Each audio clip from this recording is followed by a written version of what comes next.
Hello everyone, मैं doctor Aarti Malik आप सभी लोगों का स्वागत करती हूँ to the series of chemicals in news. ठीक है, एक सीरीज़ हमने स्टार्ट की है जो कि सिर्फ स्टूडेंट्स के लिए नहीं है, जो सब लोगों के लिए, जो आम लोग हैं उनके लिए भी है। तो जो केमिकल्स होते हैं, कई बार कोई केमिकल ऐसा होता है बहुत ज़्यादा न्यूज़ में रहता है, तो उसी से रिलेटेड कि वो क्या केमिकल है, उसकी प्रॉपर्टीज़ क्या है और उसका इम्पैक्ट क्या होता है, ये सारी चीज़ें एक नॉर्मल सी भाषा में आपको समझाने के लिए हमने ये सीरीज़ जो है आप लोग के लिए स्टार्ट की है। तो आज का जो टॉपिक है और आज का जो हम कह सकते हैं कि केमिकल है जो न्यूज़ में है बहुत ज़्यादा पिछले कई दिनों से, तो वो केमिकल है हमारा कौन सा, ड्राई आइस। ठीक है, ड्राई आइस जो है बहुत ज़्यादा न्यूज़ में है आजकल। किसकी वजह से? इस टाइप की जो है फ़ोटोज़ आपने बहुत ज़्यादा आजकल सोशल मीडिया पे देखी होंगी, बहुत ज़्यादा वायरल है वीडियोज़ और फ़ोटोज़ कि इस टाइप से कुछ लोग जो कि मतलब खून की उल्टी करते हुए या जिनके मुंह से खून निकलते हुए, इस टाइप की वीडियोज़ बहुत ज़्यादा पिछले कई दिनों से वायरल हो रही है। तो बेसिकली ये केस है गुड़गांव का। ठीक है, गुड़गांव में एक रेस्टोरेंट के अंदर क्या हुआ कि जब कुछ लोग खाना खाने के लिए गए तो खाना खाने के बाद जैसे ही उन्होंने माउथ फ्रेशनर का यूज़ किया तो उसको खाते ही उनके मुंह से खून निकलने लगा, कुछ को वॉमिट होने लगी, किसी की जो जीभ है वो कट गई। तो ये सारे इश्यूज़ हुए। उसके लोगों को समझ नहीं आया कि क्या हो रहा है। उसके बाद जैसे ही उनको हॉस्पिटल ले जाया गया, वहाँ पे जाने के बाद डॉक्टर ने क्लियर किया कि बेसिकली इन्होंने जो चीज़ खाई है वो माउथ फ्रेशनर नहीं था, दैट वाज ड्राई आइस। ठीक है, वो थी ड्राई आइस। अभी ड्राई आइस क्या होती है? आइस तो आप सब लोगों को पता है कि आइस आप सबके घर में, हम सबके फ्रिजेज में होती है, हम सब यूज़ करते हैं गर्मियों में सबसे ज़्यादा। तो आइस बेसिकली क्या है, पानी को जब हम ठंडा कर देते हैं तो क्या बन जाता है, सॉलिड में कन्वर्ट हो जाता है, लिक्विड से सॉलिड में कन्वर्ट हो जाता है। पर ड्राई आइस क्या है? ड्राई का मतलब सूखी आइस, मतलब ऐसी जो कि जिससे कि पानी जो होता है वो नहीं निकलता। यूजुअली जब आइस मेल्ट होती है तो वाटर में कन्वर्ट हो जाती है, लेकिन ये जो ड्राई आइस होती है ये मेल्ट होने के बाद वाटर में कन्वर्ट नहीं होती। ये क्या होती है, ये सीधा गैस में कन्वर्ट हो जाती है। तो dry ice is basically solid form of CO2, जो कार्बन डाइऑक्साइड होती है, कार्बन डाइऑक्साइड गैस होती है। ठीक है, ये इसकी स्ट्रक्चर होती है C+O। ठीक है, जिसमें एक कार्बन और 2 ऑक्सीजन होते हैं। तो CO2 गैस जो कि जब हम सांस छोड़ते हैं तब सबसे ज़्यादा अमाउंट में बाहर निकलती है। ये आपको पता है कि ह्यूमंस के लिए ये बहुत ज़्यादा सेफ नहीं होती। तो उसी की सॉलिड फॉर्म, मतलब CO2 एक गैस होती है, उस गैस को जब सॉलिडिफाई कर दिया जाए, सॉलिड फॉर्म में कन्वर्ट कर दिया जाए, तो CO2 की सॉलिड फॉर्म को ही ड्राई आइस कहा जाता है। ड्राई इसलिए कहा जाता है क्योंकि ये मेल्ट होने के बाद लिक्विड में ना कन्वर्ट होके सीधा किस में कन्वर्ट होती है, गैस में कन्वर्ट होती है। तो इसका अब ये ड्राई आइस है क्या, इसके बारे में देख लेते हैं। Solid form of carbon dioxide, और यूजुअली इसको स्टोर किया जाता है -78 डिग्री सेल्सियस पे। ठीक है, अगर टेम्परेचर बढ़ेगा तो फिर ये क्या होगी, सबलाइम होगी। ये क्या होती है, sublimes directly from solid to gas. Sublime directly इसका क्या मतलब है, ज़्यादातर कंपाउंड ऐसे होते हैं जो पहले सॉलिड से लिक्विड में कन्वर्ट होते हैं और फिर लिक्विड से गैस में कन्वर्ट होते हैं अगर आप उनको फर्दर हीट करोगे। बट कुछ कंपाउंड ऐसे होते हैं जो सीधा सॉलिड से गैस में कन्वर्ट हो जाते हैं, जैसे कि नेफ्थलीन बोल्स, कपूर की गोलियां जो घर में हम लोग यूज़ करते हैं, कपड़ों में रख देते हैं। ठीक है, क्योंकि वो एंटीबैक्टीरियल्स होती है। तो आपने देखा होगा कि जब आप उनको रखते हो तो धीरे धीरे छोटी होती जाती है, बट वहाँ पे उसका कोई लिक्विड नहीं मिलता क्योंकि वो सीधे गैस में कन्वर्ट हुई है। इसीलिए तो इस प्रोसेस को सब्लिमेशन कहते हैं, जो सीधा ठोस अवस्था से गैस अवस्था में बदल जाए, इस प्रोसेस को कहते हैं सब्लिमेशन। यही होता है ड्राई आइस के साथ। ड्राई आइस भी सीधा आइस थी, आइस से सीधा गैस में कन्वर्ट हो जाएगी, कोई लिक्विड वहाँ पे आपको फैला हुआ नहीं मिलेगा। तो sublimes directly from solid to gas. इसके बाद यूज़ काहे में होता है इसका, देखिए इसका जो यूज़ होता है वो आपने देखा होगा इस तरीके का पहले जो यूज़ होता था यूजुअली बेसिकली इसका काम है, क्योंकि ये बहुत ज़्यादा ठंडी होती है तो इसका यूज़ किया जाता है चीज़ों को ठंडा रखने के लिए। जब दवाई या कोई भी फूड, कोई भी ऐसी चीज़ जो कि रूम टेम्परेचर से ऊपर ख़राब हो जाएगी या हायर टेम्परेचर पे ख़राब हो जाएगी, उसको जब ट्रांसपोर्ट करते हैं एक जगह से दूसरी जगह। अब जब घर में तो आप फ्रिज में स्टोर कर सकते हो, जो आपके क्या बोलते हैं बड़ी बड़ी फैक्ट्रीज़ वगैरह हैं जहाँ पे वो चीज़ बनी है, वहाँ भी बड़े बड़े फ्रिज होते हैं, कूलिंग सिस्टम होता है। तो जहाँ पे आप उसको कहीं गाड़ी के थ्रू ले जा रहे हो, जहाँ पे कूलिंग सिस्टम नहीं है, वहाँ पे ड्राई आइस के पैक्स यूज़ किए जाते हैं। आपने देखा होगा कि आइस के कुछ पैक्स भी मार्केट में मिलते हैं, आइस पैक जिनको बोलते हैं, वो भी ड्राई आइस ही होती है।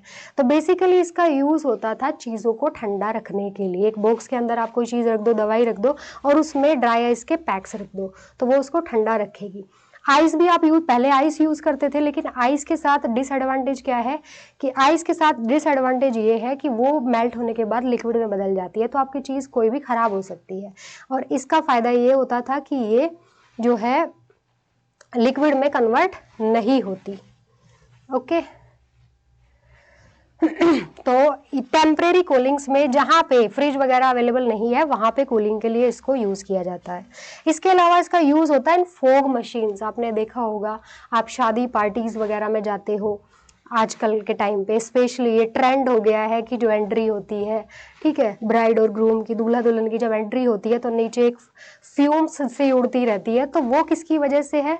पार्टीज़ में भी आपने देखा होगा, और आजकल रेस्टोरेंट में डिशेस को अट्रैक्टिव बनाने के लिए भी इसका यूज़ किया जाता है। बहुत सारी डिशेस से फ्यूम्स निकलती रहती है, तो वो जो आर्टिफिशियल धुआं क्रिएट किया जाता है वो किसकी वजह से? फॉग मशीन का यूज़ करके, और उसमें यही यूज़ होती है। ठीक है, तो वो ड्राई आइस ही है बेसिकली।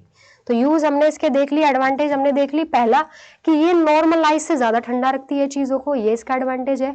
आइस के कंपैरिजन में बता रही हूँ, ठंडा करने के लिए तो आइस भी यूज़ की जा सकती है, लेकिन एडवांटेज दो है। पहला, नॉर्मल आइस से ज़्यादा ठंडा करेगी। दूसरा कि ये जब मेल्ट होगी तो कोई भी आपको वहाँ पे लिक्विड पानी फैला हुआ नहीं मिलेगा, सीधा गैस में इवेपोरेट हो जाएगी। तो हमने ड्राई आइस देख लिया क्या है।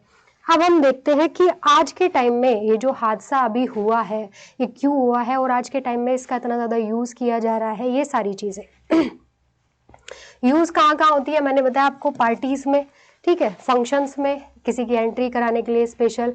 इसके बाद जो है ड्रिंक्स वगैरह में, या फिर कुछ डिशेस वगैरह को अट्रैक्टिव बनाने के लिए वहाँ पे बहुत यूज़ होता है इसका।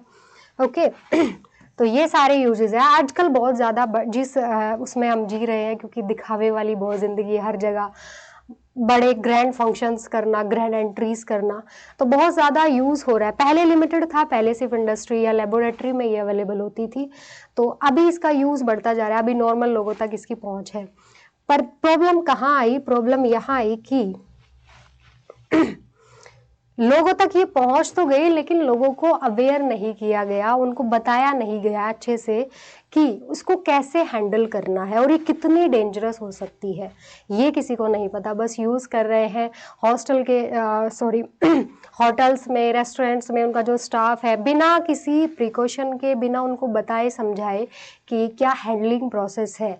जबकि FSSAI, अगर आपको पता होगा, ये food safety and standards authority of India, जो कि मॉनिटर करती है, ठीक है, रूल्स और रेगुलेशंस लेके आती है फूड से रिलेटेड जितनी भी चीज़ें हैं, FSSAI। तो उसने जो है बताया भी हुआ है, handling of dry ice as cooling agent for food product. ठीक है, तो कैसे उसको हैंडल करना और कितनी डेंजरस है, सब बताया हुआ है ऑलरेडी, सारा कुछ अवेलेबल है। क्या क्या चीज़ें हैं इसी के बेसिस पे देख लेते हैं। जो FSSAI का नोटिफिकेशन है उसी से देख लेते हैं। उसने क्या बताया कि ये dry ice basically carbon dioxide होती है, जो मैंने बता दिया है आपको। अब इसके साथ प्रॉब्लम क्या है कि प्रॉब्लम मतलब डेंजरस क्यों हो सकती है, लोगों को खून क्यों निकला मुंह से। देखिए, दो तरीके से डेंजरस हो सकती है। पहला, जब आप इसको कंज्यूम करते हो डायरेक्टली, जो कि उन लोगों ने किया था, तो जब ये इतनी ठंडी होती है कि जहाँ भी ये जाएगी आपके मुंह में, जीभ में, पेट में, वहीं की स्किन को जला देगी। इवन ये छेद तक कर सकती है स्किन के अंदर, तो उससे इंसान की डेथ भी हो सकती है। इतनी ज़्यादा डेंजरस है, इसलिए उनको खून निकला, क्योंकि स्किन जो है जला दी थी अंदर से। तो पहला, डायरेक्टली कंज्यूम करने से हो सकता है। दूसरा, जो कि इसमें लिखा हुआ है कि इसको यूज़ आप ओपन ऐसी जगह पे करें, खुली जगह पे, जो कहीं भी ऐसी अगर कोई पार्टी हो रही है जो कि पूरा बंद है, वेंटिलेशन अच्छा नहीं है, वहाँ पे नहीं यूज़ करें। क्योंकि जब ड्राई आइस जो कि सॉलिड फॉर्म में है, जब आप उसको यूज़ करोगे तो वो फ्यूम्स में कन्वर्ट होगी, और फ्यूम में कन्वर्ट होगे वो क्या, गैस में बदल जाएगी, और गैस क्या होगी, CO2। और CO2 जब कहीं बहुत ज़्यादा इकट्ठी हो जाएगी तो आपको सांस लेने के लिए ऑक्सीजन नहीं मिलेगी, तो आपको जो फील होगा क्या, ब्रीद लेस। ठीक है, ब्रीदलेसनेस आप फील करोगे, आप सांस लेने में आपको दिक्कत होगी, आप बेहोश भी हो सकते हो। तो दो तरीके से इसके मतलब नुकसान है, डेंजरस हो सकती है। इनहेल कर लोगे जब आप बहुत ज़्यादा, या डायरेक्टली उसको आप क्या करोगे, कंज्यूम कर लोगे। तो इसीलिए कुछ प्रिकॉशंस हैं जो कि गवर्नमेंट ऑफ इंडिया ने जारी की हुई है कि कैसे आपको ड्राई आइस को हैंडल करना है। ग्लव्स पहन के यूज़ करना है, ओपन में, खुले में आप इसका यूज़ करें, किसी बंद जगह में यूज़ ना करें। तो आगे से अगर आप कोई भी इवेंट ऑर्गेनाइज कराने जा रहे हैं या खुद कर रहे हैं तो उन चीज़ों का ध्यान रखें। तो इस तरह के इंसिडेंट जो अभी हुआ है उनको अवॉइड करने के लिए बस एक ही तरीका है कि लोगों के अंदर जो भी केमिकल्स कहीं पे भी यूज़ हो रहे हैं उनके प्रति एक अवेयरनेस फैलाई जाए, उनको समझाया जाए कि ये केमिकल कितना डेंजरस इंसानों के लिए है या जानवरों के लिए भी है, इसको कैसे आपको हैंडल करना है। ठीक है, क्यों, ताकि आगे फ्यूचर में इस तरह के जो भी हादसे हैं वो ना हो। तो आई होप आपको समझ आया होगा कि ड्राई आइस क्या है और ये सब जो हुआ वो कैसे हुआ और कैसे इसको रोका जा सकता था। Thank you so much for watching us. मिलते हैं आपसे किसी अगली वीडियो में।